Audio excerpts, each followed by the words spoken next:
The Ravens have one more preseason game to play before they have to get their roster down to 53 players for the regular season. Trying to become a member of one of the best teams in the league is a double-edged sword. Yes, they are a great team, and you know going in that you'll have a chance to compete in January and hopefully February, but that's if you make the team. The other side of that sword cuts just as well, and to join a team like the Ravens that is already so complete, it's a tall order to say the least. Baltimore has 10 of its 11 offensive starters from 2024 returning, with only Patrick McCarry leaving in free agency. On defense, 9 of the starting 11 are returning for 2025, with only Brandon Stevens and Marcus Williams out of the picture. But even these 3 openings aren't what they seem. Andrew Voorhees was in line to be the potential starter over Patrick McCarry for the left guard position last year, and is set to be the starter there this year. The Ravens selected Georgia safety Malachi Starks with their first-round pick in April to replace Marcus Williams, and Brandon Stevens' vacant spot has now been filled by former All-Pro Jair Alexander. Additions like DeAndre Hopkins, Cheeto Awuzie, and second-round pick Mike Green only make those last few spots even harder to come by. So let's take a look at who I have the Ravens keeping for the final 53 to start the season. Let's get to it.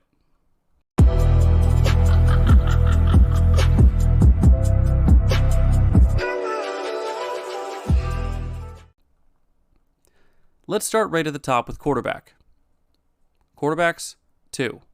Lamar Jackson, Cooper Rush. We can pretty much agree on 2 things here. Cooper Rush is not the best option for a backup to Lamar Jackson, but he is a much better option than Devin Leary. Leary is on the practice squad and third-string call-up duties until further notice. No surprises here, Lamar and Cooper are locks. Running backs, 5. Derrick Henry, Justice Hill, Keaton Mitchell, Rasheen Ali, and Patrick Ricard. The Ravens don't usually carry 4 running backs into the season, but with Keaton Mitchell getting dinged up in the first preseason game, and Ali showing his versatility as a kick returner option, the Ravens may be starting with the most heavily loaded backfield we've ever seen from them. Ali may be a bit of a surprise here, but Henry, Hill, Mitchell, and Ricard are locks. Wide receivers, 6. Zay Flowers, Rashad Bateman, DeAndre Hopkins, Tylan Wallace, Devontae Walker, and LeJontay Wester.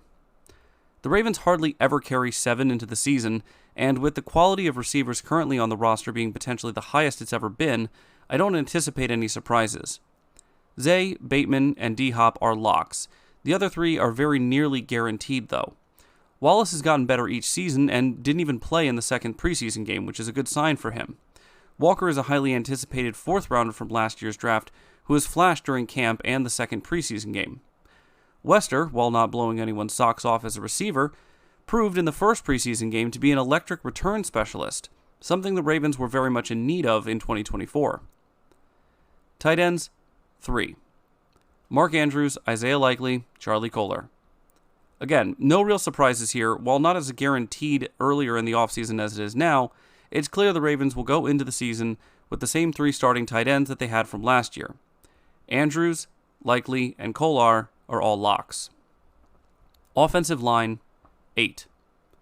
Tyler Linderbaum, Ronnie Stanley, Roger Rosengarten, Andrew Voorhees, Daniel Fa'alele, Ben Cleveland, Joseph Noteboom, and Carson Vincent. The Ravens' offensive line is where my uncertainty starts to become more of a constant with each group. Linderbaum, Stanley, Rosengarten, Voorhees, and Fa'alele are the only ones that I can say are true locks. Cleveland has shown his versatility despite whatever weird situation he has with the coaching staff.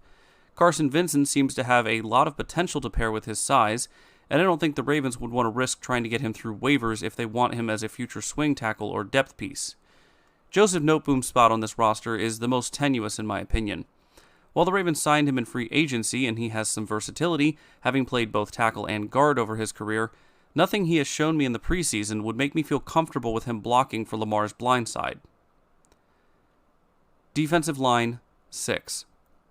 Nnamdi Madubuike, Travis Jones, Broderick Washington, John Jenkins, Aeneas Peebles, and Brent Urban. The defensive line, on the other hand, is back to pretty much primary locks for most of these players. Madubuike and Jones are the centerpieces of the defensive line and provide immense interior pressure. Washington is a phenomenal run stuffer that also offers some pass rush versatility. Jenkins is a solid depth piece and lots of starting experience. And Peebles is an interesting rookie piece that brings that proverbial high motor and potential for interior pass rush as well. All 5 I would consider to be locks.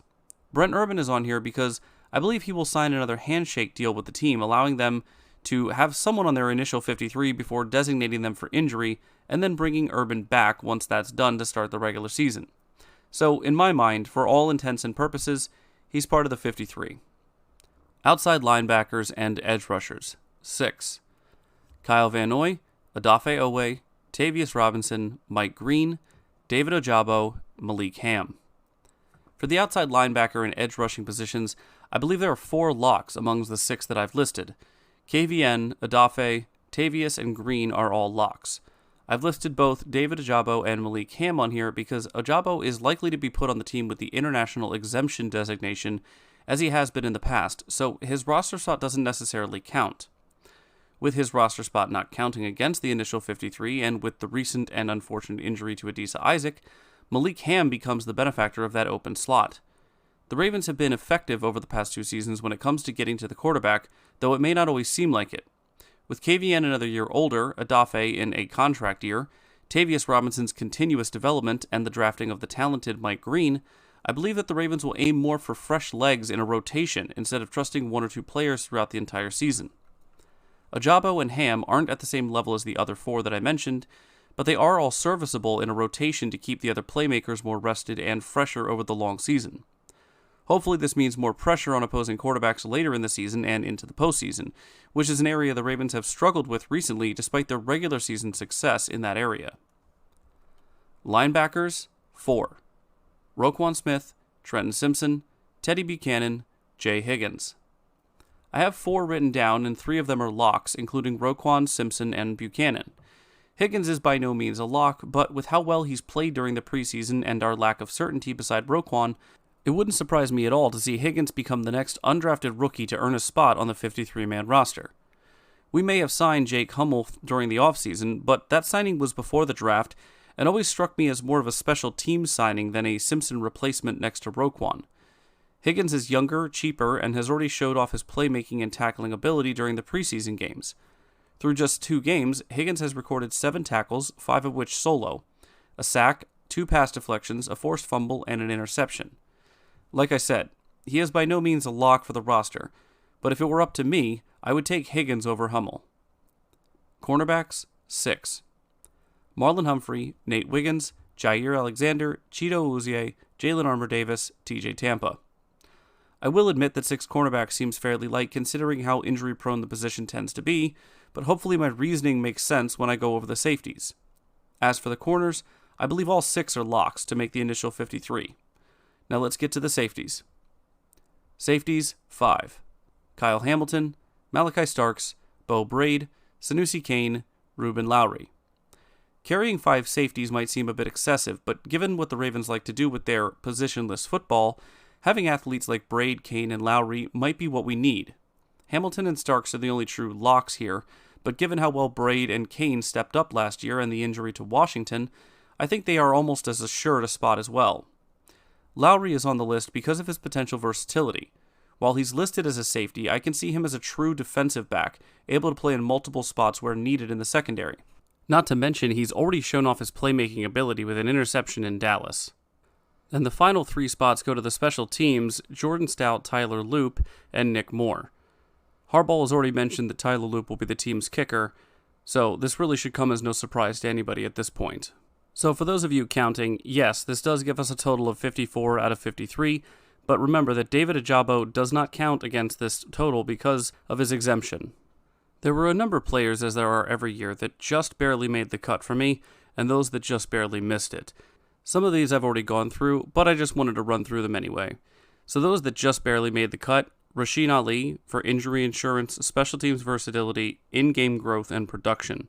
Ruben Lowry for his playmaking ability, versatile depth piece at safety and DB, and injury insurance for the position.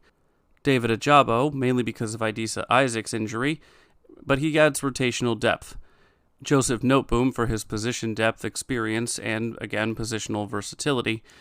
Jay Higgins for his in-game production and versatility, and the unstable starting situation that we have at the inside linebacker position. And as for those that just missed the cut, wide receivers Anthony Miller, Keith Kirkwood, and Dayton Wade. The Ravens don't need 7 wide receivers because the 2025 Ravens wide receivers are not the 2019 wide receivers. Now, I don't mean any disrespect to anyone, of course, but Zay Flowers, Rashad Bateman, and DeAndre Hopkins, I'll take that group over Deshaun Jackson, Sammy Watkins, and Willie Snead. Others that didn't make it, running backs to Ernest Johnson and Myles Gaskin.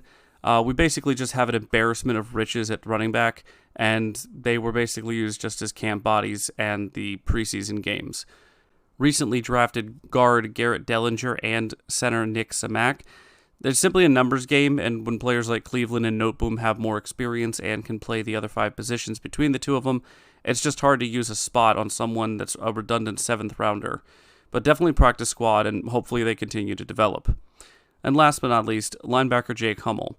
As stated before with Higgins, if Higgins is just a better option for the Ravens in my opinion. Well guys, this is my list for the Ravens' initial 53-man roster. As always, I'm sure you guys will have your own opinions on who should go and who should stay. If you do, go ahead and put them down in the comments section below. If you've enjoyed the video, go ahead, give it a like, and subscribe if you're new around here. There is only one more preseason game left for some of these guys to prove themselves worthy to be on the Ravens or another team around the league, so let's all hope they play well and stay healthy. As for all of you, stay safe out there, and go Ravens.